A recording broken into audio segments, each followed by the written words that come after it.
toda ceia nós queremos pregar, nós queremos tornar o foco da pregação Cristo, a sua obra na cruz, a Santa Ceia. Então, eu estava falando com o Senhor, Senhor, o que o Senhor quer que eu traga de mensagem, o que o Senhor quer falar com os teus filhos? E na semana passada eu acordei de madrugada, eu não estava com nada em mente. E o Senhor falou claramente para mim, para trazer o tópico acerca do perdão. Primeiro porque nós precisamos entender que a cruz e o sacrifício de Jesus é um símbolo do perdão dele sobre as nossas vidas. Nós sabemos que por meio do seu sacrifício, por meio do seu sangue, nós fomos perdoados e regenerados. Então não tem como nós olharmos para a cruz, nós olharmos para a obra da cruz e nós não meditarmos acerca da importância do perdão. E quando nós falamos de perdão, eu quero chamar a atenção para dois aspectos principais do perdão. O primeiro deles, nós fomos perdoados por Deus, nós fomos alvo da misericórdia do Senhor, e por meio do sacrifício de Jesus nós podemos ser redimidos da corrupção carnal que nos subjugava. Então, por meio desse sacrifício, nós nos tornamos filhos de Deus. Não porque merecemos, mas por meio da fé e da graça. Amém? Esse é o primeiro ponto que nós precisamos entender. O segundo ponto, da mesma forma em que nós recebemos esse perdão do Senhor, nós entendemos que aquilo que nós recebemos, nós não podemos reter, nós temos que entregar. Né? Aquilo que nós recebemos horizontalmente, verticalmente, perdão, nós entregamos aos nossos semelhantes, aos nossos irmãos. Então, não tem como nós dizermos que nós entendemos o perdão do Senhor, o perdão de Cristo, que opera sobre as nossas vidas, se nós não entendemos a necessidade do perdão sobre a vida dos nossos irmãos, sobre a vida do próximo. Amém? No entanto, nós, enquanto cristãos, muitos cristãos, e nós muitas vezes, vamos nos colocar sim nesse lugar e não pensar que isso se aplica somente aos outros, mas muitas vezes nós estamos neste lugar onde nós endurecemos o coração diante desse mandamento do Senhor, diante dessa ordenança do Senhor que é muito clara em sua palavra. E quantas vezes cristãos que conhecem ao Senhor, que entregaram suas vidas ao Senhor, se veem com o coração repleto de mágoas, de tristezas, de ressentimentos e de raiz de amargura. E se nós entendemos o quanto nós fomos perdoados pelo Senhor, se de fato nós entendemos o que significa a obra redentora de Cristo por nós, o quanto nós éramos pecadores, o quão grande era a nossa dívida que foi anulada, se nós entendemos isso, mas ao mesmo tempo, quando nós nos vemos na situação em que temos que perdoar alguém, nós retemos esse perdão, meus irmãos, talvez nós possamos dizer que nós não entendemos o perdão que recebemos de Deus. Porque se nós tivéssemos entendido, nós não iríamos reter esse perdão. Amém? Eu gostaria que vocês abrissem a Bíblia em Mateus 18. Vamos começar falando dessa passagem que é muito enfática a respeito disso que nós estamos falando. Do quanto nós fomos perdoados pelo Senhor. E do comissionamento que Ele nos dá de perdoar os nossos irmãos. Amém? Mateus capítulo 18, do verso 20 ao 35. Estou aqui com a minha botija de água, porque o calor aqui em Bauru não está para os fracos. Tenho certeza que a Cassandra e o Fabrício estão me escutando e estão com muita saudade de Bauru. Porque quando eles vieram já estava quente, mas eu acho que agora está mais quente. E eu tenho certeza que eles estão com saudade desse calor. Tenho fé nisso. Amém? Oh, saudade de Gonçalves. Aquela montanha nublada, fresquinha. Oh, Jesus, me envia. Glória a Deus. Vamos ler Mateus 18, do verso 21 ao 35, que diz assim: Então Pedro aproximou-se de Jesus e perguntou: Senhor, quantas vezes deverei perdoar a meu irmão quando ele pecar contra mim? E ele ainda sugere um número, até 7 vezes. Jesus respondeu: eu lhe digo, não até 7, mas até 70 vezes 7. Por isso, o reino de Deus é como um rei que desejava acertar conta com seus servos. Quando começou o acerto, foi trazido à sua presença um que lhe devia uma enorme quantia de prata. Como não tinha condições de pagar, o Senhor ordenou que ele, sua mulher, seus filhos e tudo o que ele possuía fossem vendidos para pagar a dívida. Verso 26, o servo prostrou-se diante dele e lhe implorou: tem paciência comigo e eu te pagarei tudo. O senhor daquele servo teve compaixão dele, cancelou a dívida e o deixou ir. Mas quando aquele servo saiu e encontrou um de seus conservos que lhe devia 100 denários, agarrou e começou a sufocá-lo, dizendo: pague-me o que me deve. Então o seu conservo caiu de joelhos e implorou-lhe: tenha paciência comigo e eu lhe pagarei. Mas ele não quis. Assim saiu e mandou lançá-lo na prisão até que pagasse a dívida. Quando os outros servos, companheiros dele, viram o que havia acontecido, ficaram muito tristes e foram contar ao seu senhor tudo o que havia acontecido. Então o senhor chamou o servo e disse: servo mau, cancelei toda a sua dívida porque você me implorou. Você não devia ter tido misericórdia do seu conservo como eu tive de você? Irado, seu senhor o entregou aos torturadores até que pagasse tudo o que devia. Assim também lhes fará meu Pai Celestial, se cada um de vocês não perdoar de coração a seu irmão. Amém? Essa parábola, ela traz uma alegoria de como foi a maneira que Deus agiu conosco diante de uma incalculável dívida que nós tínhamos com Ele, que nós jamais poderíamos pagar, ainda que entregássemos tudo que temos, ainda que entregássemos a nossa própria vida, não seria suficiente. E por meio da cruz, por meio do sacrifício de Jesus, nós pudemos receber o perdão e tivemos a nossa dívida cancelada. Por meio dessa cruz, por meio desse sacrifício, nós alcançamos a misericórdia do Senhor. E aqui ao final dessa passagem nós vemos que o Senhor, Ele deixou muito claro que Ele estava perdoando aquele servo, não porque ele merecia, mas por causa da sua bondade. No entanto, Ele esperava que aquele servo praticasse o perdão da mesma forma.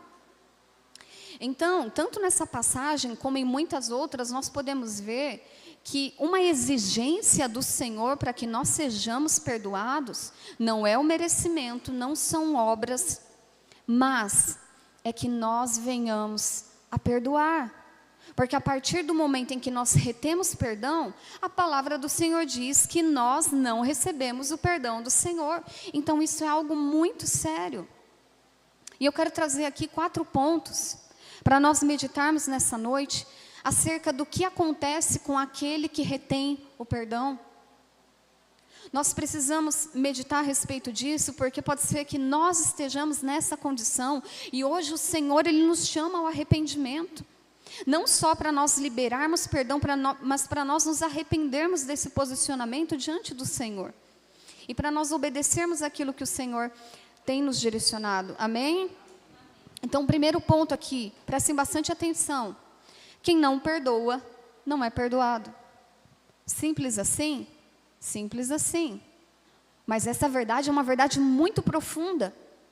Porque se nós temos o entendimento de que tínhamos uma dívida incalculável e que continuamos a pecar todos os dias contra o Senhor, e se temos nos arrependido, no entanto, se ao mesmo tempo nós temos retido o perdão para com os nossos semelhantes, a Bíblia é clara em dizer: vocês não estão sendo perdoados por Deus. Olha o que diz em Mateus 6, 14 e 15. Abram lá, Mateus, capítulo 6, verso 14 e 15. A palavra do Senhor é muito clara, ela não deixa dúvida com relação a isso. Essa passagem diz o seguinte: pois se perdoarem as ofensas uns dos outros, o Pai Celestial também lhes perdoará. Mas se não perdoarem uns aos outros, o Pai Celestial não lhes perdoará as ofensas.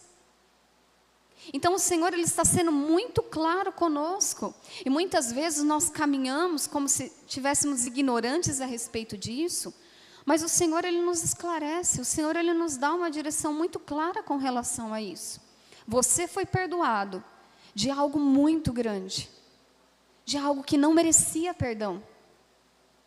E o seu irmão eventualmente vai pecar contra você. E o que você tem que fazer? Obviamente, a ofensa dele contra você é muito menor do que a sua ofensa contra Deus. Então, o Senhor, Ele espera que a partir desse entendimento do quanto nós fomos perdoados, nós venhamos a exercer o perdão. Mas nós temos visto muita dificuldade entre os cristãos, entre os filhos de Deus, de liberar perdão. E nós queremos estar debaixo dessa graça de Deus, onde nós somos redimidos mediante o nosso arrependimento, e não por nosso merecimento, e não pelas nossas obras, mas quando se trata do nosso semelhante, nós queremos subjugar eles à lei de Moisés. Qual que era a lei de Moisés? Olho por olho, dente por dente, mão por mão e pé por pé. Então, nós queremos graça para nós, mas queremos juízo sobre o nosso irmão. Faz algum sentido isso? Nós estamos querendo receber algo do Senhor, que o Senhor oferece a todos aqueles que se arrependerem, todos aqueles que confessarem a Cristo. Mas temos falhado em perdoar. E que o Espírito Santo nessa noite possa falar conosco, possa ministrar os nossos corações e produzir em nós um verdadeiro arrependimento. Então o primeiro ponto é, quem não perdoa, não é perdoado. E isso é muito sério, irmãos, porque todos os dias nós estamos pecando contra o Senhor. Todos os dias nós estamos ofendendo a santidade do nosso Deus. E se nós estamos pecando e não estamos alcançando o perdão do Senhor, por causa de uma postura nossa, nós estamos nos escolhendo separar da presença de Deus. Amém? O segundo ponto, que é consecutivo a esse: quem não perdoa se desconecta de Deus. Quem não perdoa, escolhe se separar da presença de Deus. Abram em Hebreus capítulo 12, no verso 14 e 15. Hebreus 12, no verso 14 e 15, diz o seguinte: esforcem-se para viver em paz com todos, e para serem santos. Sem santidade, ninguém verá o Senhor. Então vejam que aqui no verso 14, o escritor de Hebreus, ele está fazendo uma exortação em relação a nós como cristãos, a vivermos debaixo da paz com os nossos irmãos. E como consequência, ele diz aqui, para serem santos, porque sem santidade ninguém verá o Senhor. Então será que é possível nós nos santificarmos, nós estarmos andando em santidade, se ao mesmo tempo nós estamos cultivando raiz de amargura dentro dos nossos corações? Não é possível. E o verso 15 continua dizendo: cuidem que ninguém se exclua da graça de Deus, que nenhuma raiz de amargura brote e cause perturbação, contaminando a muitos. Então a palavra aqui é clara. Enquanto ele está falando que nós devemos nos esforçar para viver em paz com todos, por que nos esforçar? É fácil? Não, não é fácil. Então, nós temos que empenhar um esforço nisso. Ao mesmo tempo que ele está dizendo que esse esforço, ele também gera santificação em nós, ele está dizendo que quando nós temos uma atitude contrária a isso, nós estamos nos excluindo da graça de Deus. No momento em que nós deixamos que uma raiz de amargura penetre no nosso coração e lá permaneça, nós estamos nos excluindo da graça do Senhor. Irmãos, isso é muito sério. Porque sermos colocados debaixo dessa graça foi um presente, um privilégio que nós não merecíamos. E conscientemente nós estamos nos apartando disso. Porque quando ele fala aqui de se excluir, quando alguém se exclui de algo, é algo voluntário. Nós não estamos falando de alguém que é retirado do meio. Mas nós estamos falando que alguém, por sua decisão, se exclui da graça e da presença de Deus. Por quê? Porque permitiu que o seu coração fosse contaminado. E aqui diz, não contamina somente o coração dessa pessoa, mas contamina os outros também. Então, muitas vezes, a mentalidade daquele que retém perdão é que ele se sente injustiçado. Muitas vezes pode ser o caso, outras vezes não. Outras vezes a pessoa, na verdade, que está ali errada e precisa se arrepender de uma determinada atitude. Mas, na maior parte das vezes, a pessoa, ela se sente injustiçada. Então, ela toma uma atitude, ela toma ali um posicionamento de não liberar o perdão, como se dessa forma fosse uma maneira de protestar e de prejudicar a outra pessoa. Eu não vou dar a ele o benefício do meu perdão. Eu não vou amolecer o meu coração. Olha o que ele me fez, olha o que ela me fez. Mas quando nós olhamos para a palavra, nós entendemos que o dano maior está acontecendo com a pessoa que está retendo o perdão, mais do que aquela que não está sendo perdoada. Por quê? Porque eu estou me separando da presença de Deus. Se eu entendo que o Senhor, Ele é o centro da minha vida, Ele é o meu Deus, Ele é o meu Salvador. Se eu canto aqui falando que tudo é teu, tudo pertence ao Senhor. Se eu tenho tentado edificar a minha vida em Cristo, então eu tenho que entender, quando a palavra diz que quando eu retenho o perdão, eu estou escolhendo me excluir, me separar da presença de Deus. E isso é algo muito sério.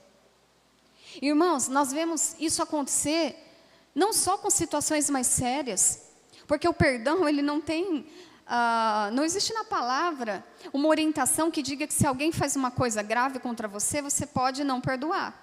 Você perdoa se for algo ali mais tranquilinho, mais leve, que dá para esquecer. Não existe isso, gente. Perdão é perdão. A maior ofensa que nós praticamos contra Deus, todos os dias não tem, e o Senhor nos perdoa. E o Senhor nos perdoa.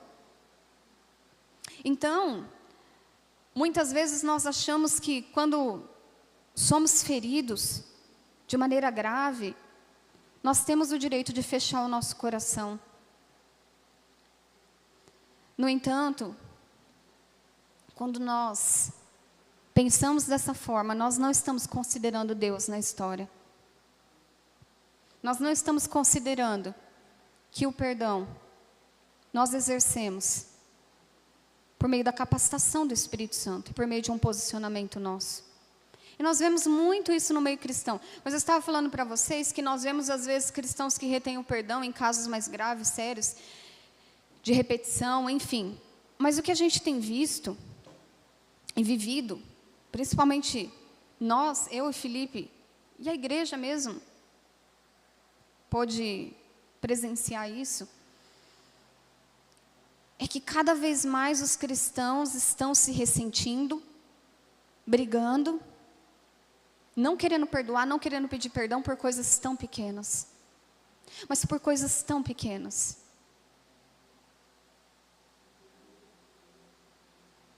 E eu tenho certeza que isso entristece o coração do Senhor. Seja algo pequeno, seja algo mais difícil. O Senhor não nos ordenaria liberar o perdão se Ele mesmo não estivesse nos capacitando a isso. Amém? A terceira coisa que acontece com aquele que retém o perdão. Quem não perdoa não entende que o perdão tem a ver com Deus e não consigo mesmo. O perdão não tem a ver conosco. Tem a ver com o Senhor. Abram lá em Romanos, no capítulo 7, verso 18. Isso é importante da gente meditar, meus irmãos, pelo seguinte. Muitas vezes, quando nós nos deparamos com situações reincidentes em que nós acabamos tendo ali que perdoar a mesma pessoa várias e várias vezes, quando assim nós fazemos, muitas vezes a gente fica se vangloriando e se gabando do quanto nós somos bons, do quanto nós fomos generosos, do quanto nós somos pacientes, do quanto nós fomos compassivos. Mas eu quero dizer uma coisa para você, irmãos, não importa quem você seja, não há nada de bom em você. É por isso que o perdão não pode ter a ver comigo e com você. O perdão tem a ver com Cristo, tem a ver com o Senhor. Olha o que o apóstolo Paulo fala aqui em Romanos, capítulo 7, verso 18. Sei que nada de bom habita em mim, isto é, em minha carne, porque tenho o desejo de fazer o que é bom, mas não consigo realizá-lo. Então, essa constatação do apóstolo Paulo, ela se aplica a todos nós. Irmãos, eu sempre falo isso. Não tem nada de bom em nós. A única coisa que tem de boa em nós é Cristo. Tira Cristo, não sobra nada. Nós não somos bons, nós não somos pacientes, não somos generosos. Não, nós não somos. É por isso que o perdão não pode depender das nossas características. O perdão não pode depender da nossa personalidade. O perdão não pode depender da nossa disposição. O perdão tem que estar inteiramente ligado ao caráter de Deus, a quem Deus é. E isso é uma forma de Deus nos proteger de nós mesmos. Porque se nós tivéssemos que perdoar com base naquilo que somos, nós nunca perdoaríamos. E nunca também receberíamos perdão do Senhor. Então eu vejo pessoas que às vezes têm a si mesma em uma estima muito alta. Eu não estou dizendo que você tem que ficar se autocomiserando. Mas irmãos, uma coisa é fato, bom é só o Senhor. Se você está perdoando, é porque você está obedecendo e é porque o Espírito Santo está te capacitando para isso. Não é por causa de nós. Não é um ato de sentimentalismo. Quando nós transformamos o perdão como um ato de sentimentalismo, nós vamos tropeçar em uma pilha de emoções nossas e dos outros e vamos falhar vez após vez. O perdão, ele tem a ver com aquilo que nós recebemos do Senhor. Crendo na sua palavra e crendo naquilo que Ele fez por nós, nós entregamos aquilo que nós recebemos. O perdão, ele não é um ato de generosidade da nossa parte, porque não é por merecimento do outro, assim como não é por merecimento que nós somos perdoados. Se nós tivéssemos que receber aquilo que nós merecíamos, nós receberíamos apenas o inferno, irmão, todos nós. Todos nós. Mas o perdão foi derramado sobre as nossas vidas, por causa de quem o Senhor é. O Senhor, Ele é bom, Ele é misericordioso. O Senhor, Ele é tardio em se irar. O Senhor, Ele é paciente. É por causa dEle, tem tudo a ver com a pessoa de Deus. Amém? Não tem a ver conosco. Então nós precisamos vencer essa limitação, onde nós condicionamos para liberar o perdão. Nós condicionamos se a pessoa ela está verdadeiramente arrependida. Não cabe a você saber se a pessoa está arrependida ou não. Não cabe a nós. Não cabe a nós. Nós liberamos o perdão e entregamos aquela vida nas mãos do Senhor. Nós fazemos a nossa parte e permitimos que o Senhor faça dele. Essa pessoa vai voltar a fazer a mesma coisa. Tudo bem? Pela capacitação do Espírito Santo, você vai perdoar de novo e de novo e de novo. E eu sei que muitas pessoas elas falam assim: olha, eu perdoei. Todo mundo acho que já ouviu isso aqui, né? Mas não quero ver nunca mais na minha frente. Nunca mais. Quero ver pintado de ouro. Posso te falar uma coisa, irmão? Imagina se Deus fosse obedecer essa mesma lógica.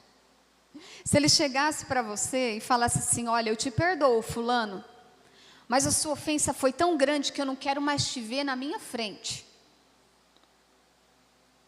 Ia doer, né? Então será que quando nós olhamos para a maneira de Deus de perdoar, nós conseguiríamos agir dessa forma, tão condicional?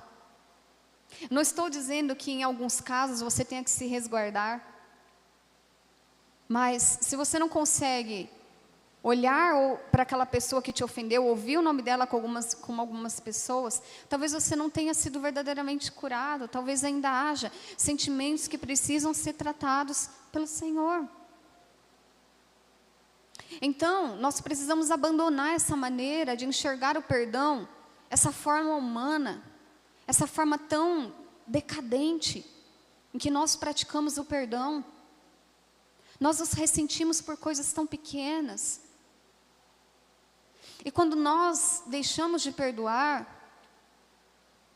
para pensar comigo, irmão, se o próprio Deus perdoou aquela pessoa, mediante seu arrependimento, não importa o que ela faça, quem somos nós para medir qual pecado merece perdão ou não? Qual pessoa merece perdão ou não? Então nós precisamos que o Espírito Santo nessa noite venha nos dar um chacoalho mesmo, venha nos exortar. Porque nós estamos às vezes anos a fio dentro das igrejas, amargurados, aprisionados, separados da presença de Deus, e estão achando que tudo bem ser assim. Eu já escutei muitas pessoas falarem: quando for para ser, vai ser. Quando eu tiver que perdoar, vou sentir. Não, irmãos. Você não vai sentir nunca. Se depender da sua vontade, se depender da sua disposição, você não vai sentir vontade nunca. Então entenda que esse posicionamento é para hoje, é para esse tempo. O Senhor quer liberar isso sobre as nossas vidas, amém? E o último ponto, daquele que retém o perdão. Eu poderia ficar levantando aqui 20, 30 pontos, mas eu trouxe só esses 4. Quem não perdoa se torna escravo do pecado novamente e atrai morte para a sua vida. Não sou eu que estou dizendo, é a palavra do Senhor. Abra lá em Romanos 8. Romanos capítulo 8. Do verso 5 ao 8 e depois nós vamos ler o 15.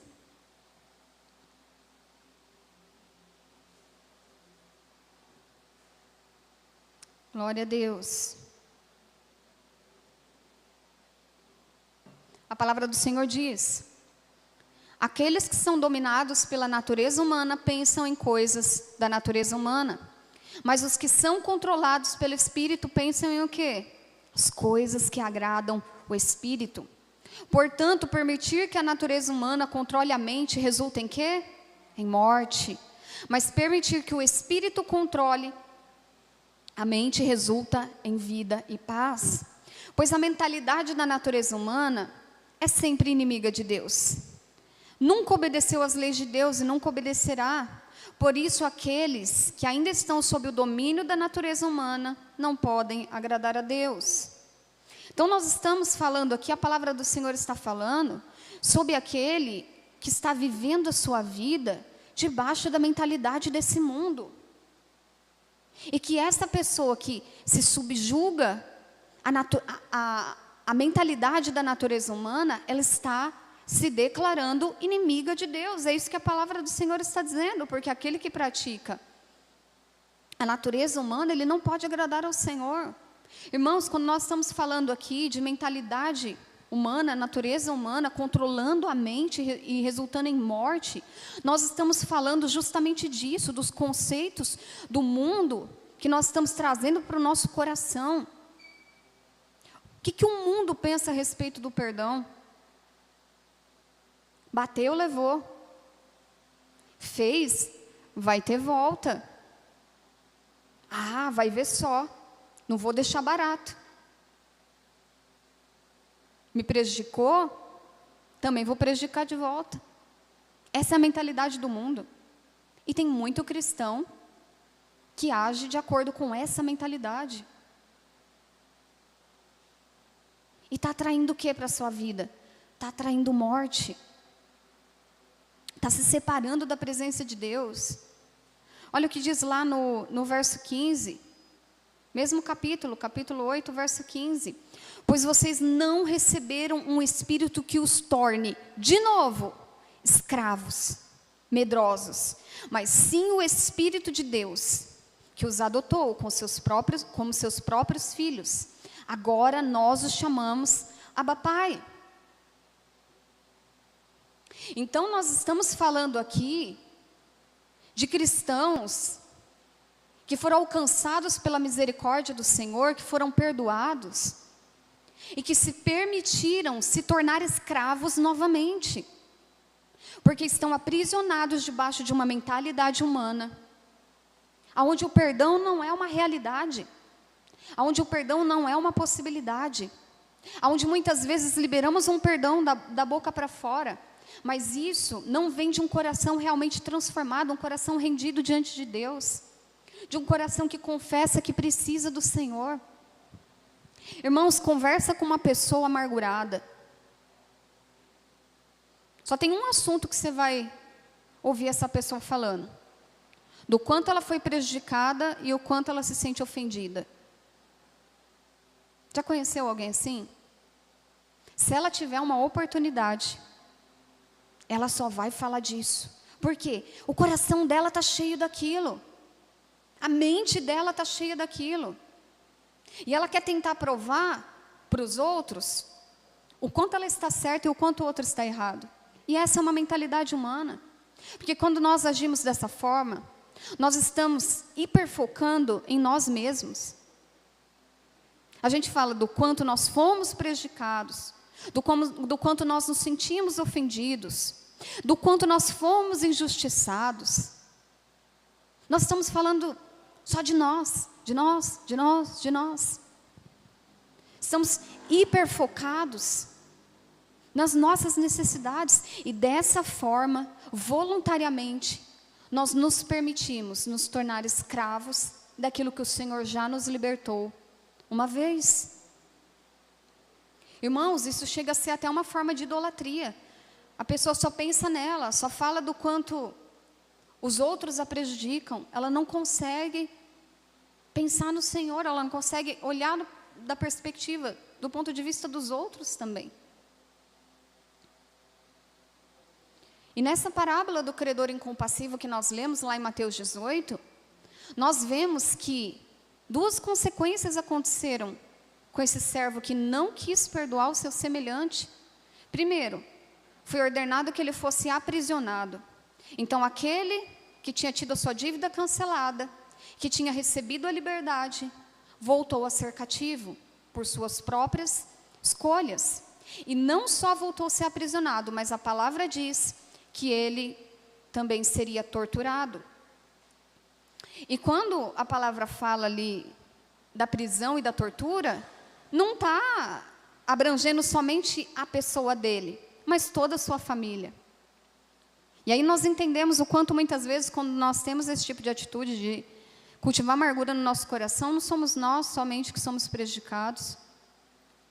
Nós prejudicamos aqueles que estão ao nosso redor, os nossos familiares,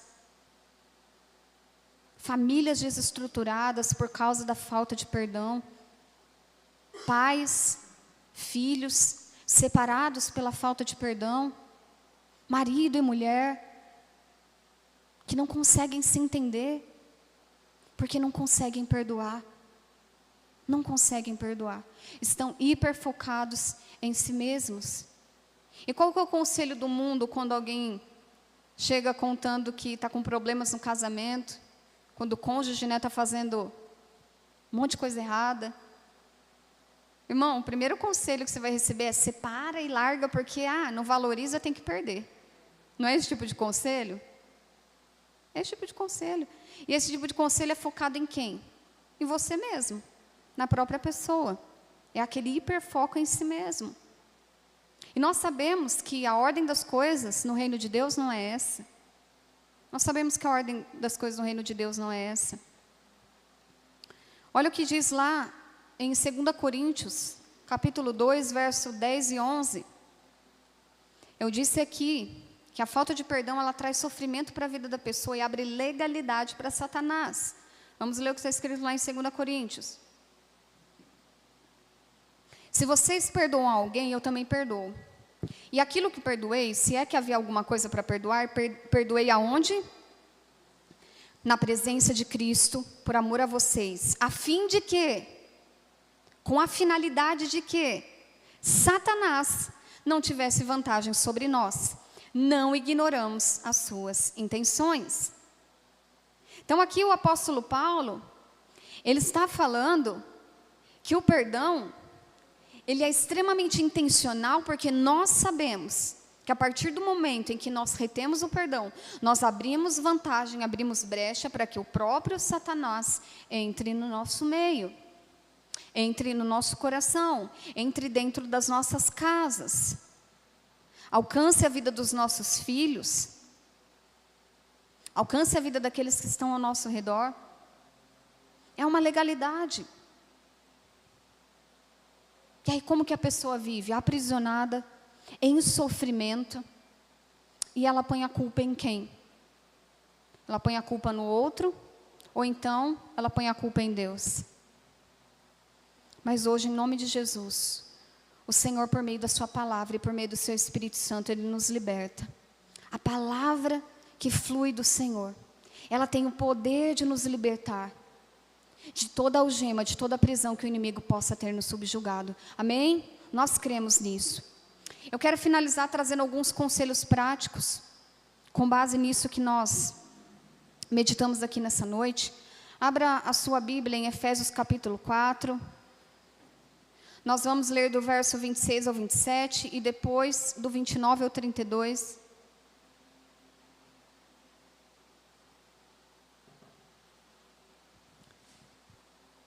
Aqui na carta aos Efésios, é falado sobre a ira.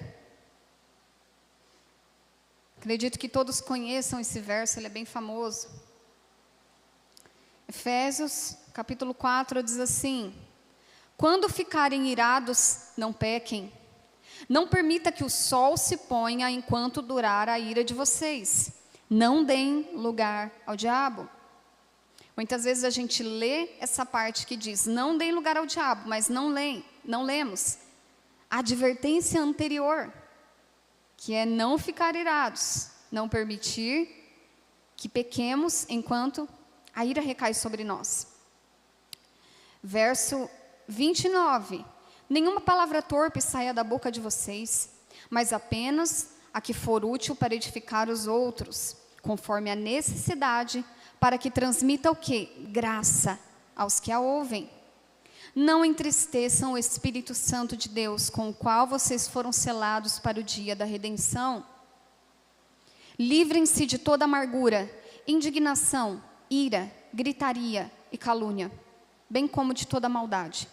Sejam bondosos e compassivos uns para com os outros, perdoando-se mutuamente, como Deus os perdoou em Cristo. Então essa palavra ela é muito clara, quando ela fala a respeito de nós permanecermos debaixo da ira. Aqui diz, olha, vocês podem até ficar irados, mas não pequem, não permaneçam debaixo da ira, não permita que o dia termine e que outro comece, e que vocês continuem debaixo desse sentimento. Dessa forma, vocês vão estar dando lugar ao diabo. E a partir disso, o que vai acontecer? Vai ter palavra torpe saindo da boca de vocês. Aquilo que vem para dividir e não para edificar. Aquilo que não transmite a graça de Deus nem a sua redenção. E a gente vai olhar para essa pessoa, o que vai ter nela? Amargura, indignação, ira, gritaria e calúnia. Será que nós conseguimos nos ver nessa palavra? É fácil a gente ver os outros, né? Será que nós conseguimos ver a nós nessa palavra? Quantas vezes dentro do nosso lar nós elevamos a nossa voz? Quantas vezes nós nos iramos por coisas tão pequenas e entristecemos o Espírito Santo de Deus? E a advertência é clara, não entristeçam o Espírito Santo de Deus. O que vocês têm colocado na boca de vocês tem partido de um coração contaminado, um coração que não está limpo, um coração que não foi transformado pelo Senhor. E a advertência é clara, se livrem disso, joga fora. Onde que está guardado isso dentro de nós? A palavra do Senhor diz, se livrem disso. Amargura, indignação, ira, gritaria, calúnia. Não, nós não precisamos falar para os outros do quanto nós fomos injustiçados ou do que fizeram contra nós há 1, 2, 5, 10, 20 anos atrás. Se nós cremos que a justiça ela vem do Senhor, e a palavra do Senhor diz em Tiago 1:20 que na ira humana não opera a justiça de Deus. Deus ele sabe o que ele tem que justificar, não somos nós que temos que dizer. Nós temos que seguir servindo ao Senhor. Nós temos que estar com o nosso coração livre diante do nosso Deus. E a pergunta que não quer calar, como não permanecer sob o domínio da ira? Exponha os sentimentos não resolvidos. Como não permanecer debaixo do espírito da ira? É o contrário do que a gente costuma fazer. A gente guarda para a gente vai remoendo de novo, e de novo, e de novo, e de novo, e o copo vai enchendo, o copo vai enchendo. Até que chega uma hora que ele transborda. E aí, meu irmão, é só o sangue de Jesus. Então nós vamos cultivando dentro do nosso coração aquilo que a palavra diz que nós temos que expor. Expor para quê? Para sermos libertos, curados, transformados. Para sermos corrigidos por Deus, sim. Se expor dói? Dói. Mas dói muito mais ser separado de Deus. Dói muito mais perder a oportunidade da vida eterna com o nosso Deus. Vocês podem ter certeza disso? Mateus 5, capítulo 5, no verso 25, nos traz essa advertência. Diz assim: entre em acordo sem demora com o seu adversário, enquanto você está com ele a caminho, para que o adversário não entregue você ao juiz, o juiz entregue você ao oficial de justiça, e você seja jogado na prisão. Então a palavra ela é clara, quando ela diz que nós temos que expor aquilo que nos fere. Nós temos que expor aquilo que nos incomoda. Sim, é chamar a pessoa, sentar e conversar, com humildade, com o coração aberto, desejando verdadeiramente um conserto no Senhor. Muitas vezes as pessoas elas até fazem isso, mas elas vão para uma conversa tão armadas, vão com pedra, com faca, taco de beisebol. Ela quer acabar com a pessoa com quem ela está magoada. Ela não quer resolver. Ela quer acabar mais com aquilo. E não é isso que a palavra nos diz. A palavra nos diz que nós temos que expor, para que nós, primeiramente, sejamos perdoados e possamos ser ministros da reconciliação de Deus. A partir disso, nós precisamos entender que o perdão, como eu disse anteriormente, ele não é um ato de sentimentalismo, mas ele é um ato de fé. Pela fé, nós somos salvos. Pela fé em Cristo, nós recebemos o perdão. Então, da mesma forma, pela fé que nós temos no Senhor, nós perdoamos. É pela fé. Se trata de um ato de fé porque nós cremos em Deus e nós obedecemos aquilo que Ele nos manda. Abre lá em Lucas, capítulo 17, do verso 3 ao 6. A palavra diz exatamente isso. O título é O Perdão e a Fé. Tenham cuidado. Se o seu irmão pecar, repreenda-o. Ou seja, procura ele, conversa e resolve. Se ele se arrepender, perdoe-lhe.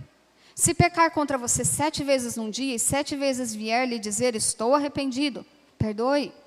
Mal a gente perdoa uma vez, quantas vezes 7, né? Que dirá 7. E essa foi a ordenança, a orientação de Jesus para eles.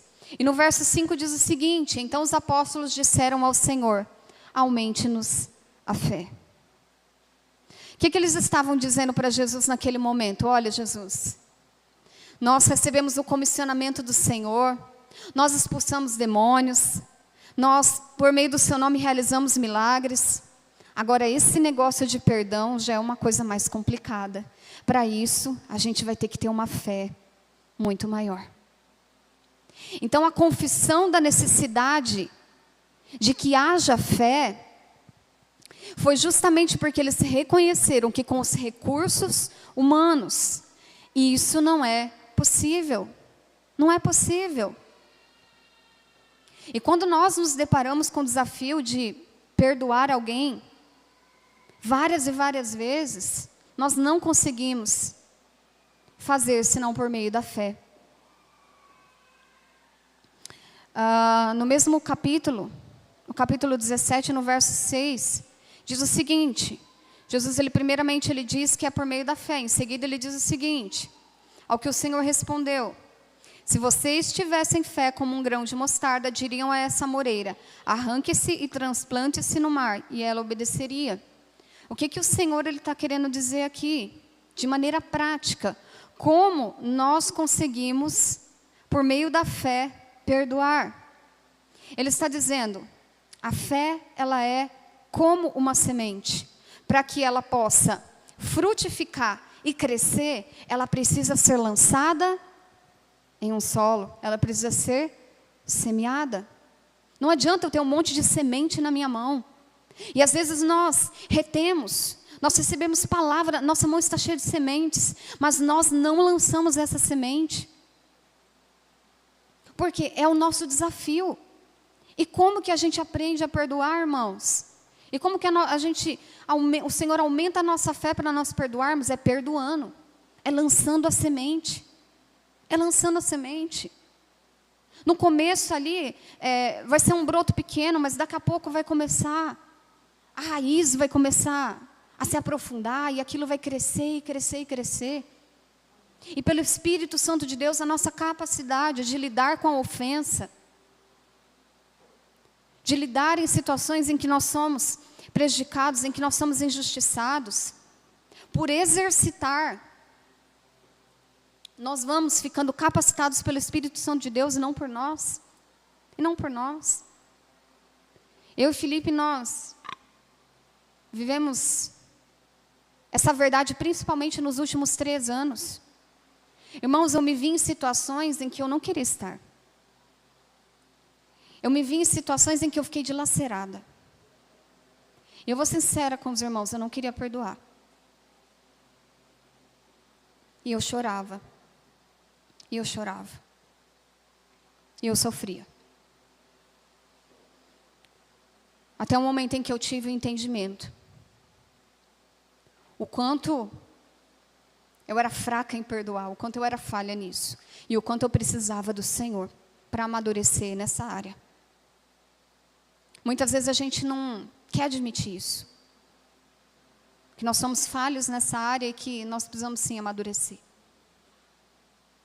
Porque se nós dissemos que entendemos o Evangelho, mas não praticamos o perdão, irmãos, nós não entendemos o Evangelho. Então nós precisamos trazer à luz aquilo que está escondido no nosso coração. Sabe por que nós precisamos trazer à luz, irmãos? Quando eu falei que nós temos que expor, procurar quem a gente tiver que procurar, ou se não for possível procurar, confessar aquilo diante de Deus e liberar o nosso coração. Porque enquanto nós estamos cultivando dentro de nós, está só dentro da gente, não é algo aparente. Mas quando aquilo se torna uma raiz, e essa raiz ela começa a germinar, você começa a ver ali as primeiras folhinhas, os frutos. Aquilo não vai ser algo mais que somente você está cultivando no seu coração. Mas aquilo vai contaminar a maneira como você vive a sua vida, os seus relacionamentos e a maneira como você se relaciona com o próprio Deus. E se essa raiz ela está frutificando, é porque ela está sendo alimentada de alguma forma. Não sei se você é como eu, quando eu ganho uma plantinha, irmãos, eu sou assassina de plantas. Eu esqueço de regar minhas plantinhas. Meu jardim lá de casa, só por Deus, o meu jardim é alvo da misericórdia de Deus. Quando chove, eu falo, Senhor, o jardim está feliz, está recebendo uma aguinha, porque eu esqueço. Então, se nós não alimentamos, não cresce. Mas se aquilo está crescendo, está frutificando, está tendo frutos aparentes, né? As nossas atitudes, a nossa mentalidade, a maneira como nós estamos conduzindo a nossa vida, está sendo fruto dessa raiz de amargura, significa que de alguma forma nós estamos alimentando. E hoje nós precisamos cortar esse fluxo em nome de Jesus, amém? Seja ele qual for, seja uma coisa pequena que às vezes a gente acha que não tem muita importância, seja algo maior. Nós precisamos confessar a nossa dificuldade e pedir que o Senhor nos ajude. Eu quero finalizar com o Salmo 55. Abram aí, Salmo 55, do verso 12 ao 14. Irmãos, vocês vão concordar comigo que nós temos muito mais facilidade em perdoar pessoas que não são próximas de nós do que pessoas que nós amamos. Do que pessoas que são próximas de nós. Pode ser um pai, uma mãe, um filho, uma filha, um cônjuge, um amigo muito próximo, alguém em quem você colocou muita confiança. Quando se trata de uma pessoa em quem você investiu no relacionamento, uma pessoa que você ama, é muito mais difícil. Quando é uma pessoa assim que você não se importa muito, você nem se lembra. Agora, vamos colocar na mesa, quando é alguém da nossa família. É muito difícil. Olha o que diz em Salmo 55, do verso 12 ao 14, o salmista está expressando justamente isso. Se um inimigo me insultasse, eu poderia suportar. Se um adversário se levantasse contra mim, eu poderia me defender. Mas logo você, meu colega, meu companheiro, meu amigo chegado, você com quem eu partilhava agradável comunhão, enquanto íamos com a multidão festival para a casa de Deus. Ah, justo você. E a gente vê tanto isso dentro das famílias e dentro das igrejas. Irmãos, como a gente vê isso dentro das igrejas. As pessoas brigando, cortando relacionamentos. E no final elas alegam incompatibilidade de gênio. Faz algum sentido isso? Famílias dentro das suas casas divididas. Irmãos dentro da igreja fofocando contra irmão, falando mal contra irmão, falando mal da liderança e achando que tudo bem, achando que para Deus está tudo ok. Porque eu fui injustiçado, então eu tenho que falar. Eu já escutei isso de muitas pessoas, eu preciso falar, porque se eu não falar, eu vou explodir. Ok, dobra os joelhos no chão, fala com Deus. Se tiver que falar, chama a pessoa e conversa com ela. Sabe por quê? Se você não está falando para Deus, e se você não está falando para a pessoa, você está fazendo uma única coisa, fofocando e caluniando. Eu sinto dizer, mas é o que a palavra nos diz. Nós precisamos aceitar esse confronto, porque quantas vezes nós temos deixado que os nossos lábios frutifiquem esse tipo de conversa. E estamos entristecendo o Espírito Santo. Irmãos, vamos nos colocar de pé. Essa noite nós vamos participar da ceia do Senhor.